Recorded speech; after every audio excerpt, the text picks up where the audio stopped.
Hi guys, my name is Noni Matikela. Welcome to my YouTube channel. So today I want us to talk about Ubaloyi. Hey, yeah, Ubaloyi mgulukudu kanene. So Ubaloyi is busy using Gomezulu's records, past records. Sorry, not exact. Like he's using the court record, quoting Gomezulu. Not really quoting him well, misquoting Gomezulu. I would say it's intentional, but hey, who am I? What do I know? So many times Mnisi has been trying to get clarity from what from what Baloyi was saying. And then Baloyi will divert or leave that when there's an objection. But today Mnisi was like, not today, Satan. Not today, you are not going to do that. You are so not going to do that. I'm not going to allow you to continue doing this because tell me why when Mnisi objects, and he is asked to read he was the entire time whenever he's saying you're late, Tonton Mgomezulu, you're late, Council late Mgomezulu said this, and then when you said this, but now you are saying, all to find out us on watchers were right when we're saying something is not make sure with the record. No, Mugai, what he does, he reads out of context. And Mnisi catch on that. But because we are at Judge Rata's mercy, so things are not moving as they should. So eventually today, Mnisi was not having it, and Judge Rata ended up at some point asking Sibanda to read. When Sibanda read the entire page, it made sense. But Baloyi read something like this, a smaller Nyana part, and it was not making sense. And when Mnisi was asking questions, he was deliberately dismissing Mnisi Ubaloyi.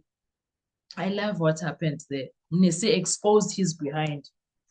Mnisi exposed Baloyi for what he is, Kesana. So this is what happened when that situation was going down. And I won't lie, I was impressed. I was so impressed. Honestly. I was so impressed with Mnisi. I was so impressed even with Umuzi, the way he was handling Ubaloyi when it comes to. So they were dealing with the pointing out, ne? And then he was talking about Khatebe's evidence and was reading everything, not everything per se, was going. In fact, he's reading Khatebe's Ndonton and what is it, a proforma, whatever it is. But what's annoying me is that it's being read line by line. Then when he goes to record, that's not how he reads the records. And that's where the issue was, because he wants us to accept what he is saying. And when Mnisi objects, he has issues because he was irritated by Mnisi. One of the issues that I've noticed is that Ubaloyi thinks these guys are dumb. Not just the accused, also the defense. He thinks they are dumb. He thinks they are dumb. So during Msibia's cross-examination, Advocate George Baloyi, repeatedly relied on prior statements and records attributed to the late Advocate Thulani Mngomezulu to press on Sibiya.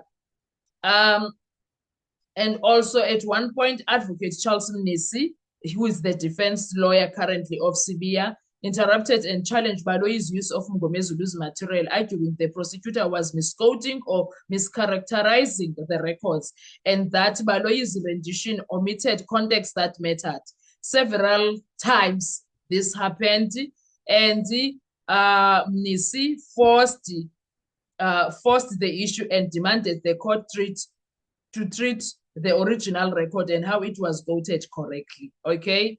One thing that Mnisi's intervention exposed was the line of questioning where Baloyi appeared to be using selective reading of Mngomezulu's records to A, bolster the state's suggestion of Muzi's involvement, and B, deflect or hide inconvenient references or reports of the things that were being said in that record.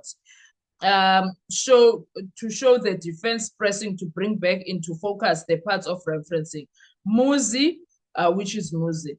But so that Baloyi downplayed some of the things that were being said there. And Mnisi was like, I'm not letting go. I'm not letting go. I'm going to get this man to do or to allow this thing to work on its own as it is. And then one of the other things that I think UMNISI is fighting for, it's the accuracy of the quoted material.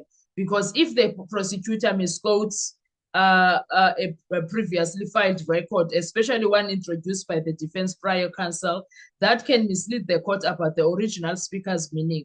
Defense can use this to undermine the state's reliance on that record, because Ubaloyi is yabo. And then also hearsay or chain problems. Mngomezulu's record and how they were used may carry hearsay risk. If Baloyi's quotation changes meaning, the judge may exclude parts or direct the court to the correct wording. That's weakening the state's argument, because now Baloyi, what he's trying to do is not right. And then credibility battle, because Baloyi is busy with the credibility of Muzi. Also, his own credibility now was dealt with by UMNISI, because UMNISI exposed a misquote shift, which shifted focus to him, who is the prosecutor, tactics, and can help the defense portray that the state as a cherry-picking evidence, which is politically and narratively valuable in high-profile trials. That's exactly what Baloyi is doing. And that's exactly what's going to happen. And then tactical hiding or distraction. So if the prosecutor tries to downplay references to Muzi or inconvenient details, then UMNISI forcing the record back into view prevents the state from shaping the narrative unchallenged. I like what UMNISI is doing there, because now he is also dealing with Baloyi. In a normal courtroom, the judge may order the full or original Mngomezulu record read into court or put on the record to avoid any ambiguity. So UMNISI, that's exactly what he was asking for. And then if the misquote materially changed what was being relied on, then defense could apply to have reliance on that portion limited or struck. That will blunt one line of the state's cross-examination. So, yeah, at some point, Judge Ratha did ask Usibanda to read. I already said that. But one thing I must say, how Baloyi plays this game. Baloyi, as the state, he is trying to make sure that Muzi is seen as a liar, unreliable witness, not credible witness, as someone who is contradictory to himself. That's what he's trying to do. He's playing that game there. That's what he was doing. And then UMNISI pushed for original text on the record, highlighting the misquote to sow reasonable doubt about selective presentation of evidence and press the cohesive statement narrative where useful. Yeah. So I like what also UMNISI did there. And the other thing that is also helping is how Muzi sees right through Baloyi. It is how Muzi sees right through Baloyi and his shenanigans. I like how he is so here, very much awoke, because this is his life and he's fighting so hard. I like that Muzi is fighting for his life.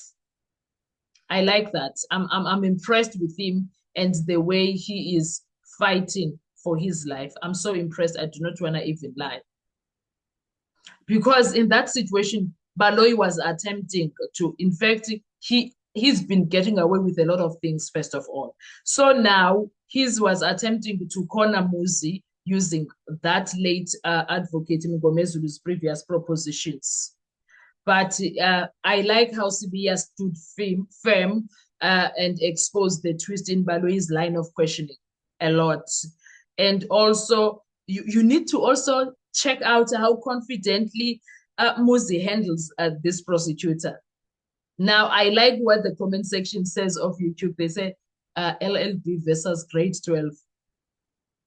LLB versus grade 12, because Muzi is on top of it all. He sees the traps and the turns the cross-examination into his favor. And also, Ubaloyi he's so sneaky, man. He's not someone that you can trust. He's not someone you can take things like, you better ask those questions, repeat the question, you better ask him, I did not understand. You better make sure that you got what he was trying to say, so that you don't make him explain it in a manner that everyone who's listening is understanding the same. Don't you ever make the mistake of thinking when nobody are moving in the same direction. You're moving alone. You're moving alone because Baloyi can just do a turnaround on you very fast. So I appreciate how Muzi tries by all means. As much as Baloyi tried to trap Muzi, it backfired right there for him. I loved what happened there in that courtroom. I love what Mnisi did. I love how Muzi is also handling the entire situation. It was a tense courtroom moment, and it was exchange between between Baloyi and Mnisi and the courts. And I loved. There was something that was very different today in court, but we will see next week how is the judge going to be. But yeah, but Muzi is not falling for Baloyi's tricks. Is not falling for the ways that he's using. He exposes Baloyi's tactics and remains composed under the pressure that he's being put under by Baloyi. And I like how everyone, yay, that courtroom, like there's an aura there, and there's how people swiftly move in things, and how that courtroom on its own will be doing this kind of vibes. I like it. I like it. But hey, nonetheless, what are your thoughts when it comes to Advocate Baloyi? Because wow, sir, I can't, honestly.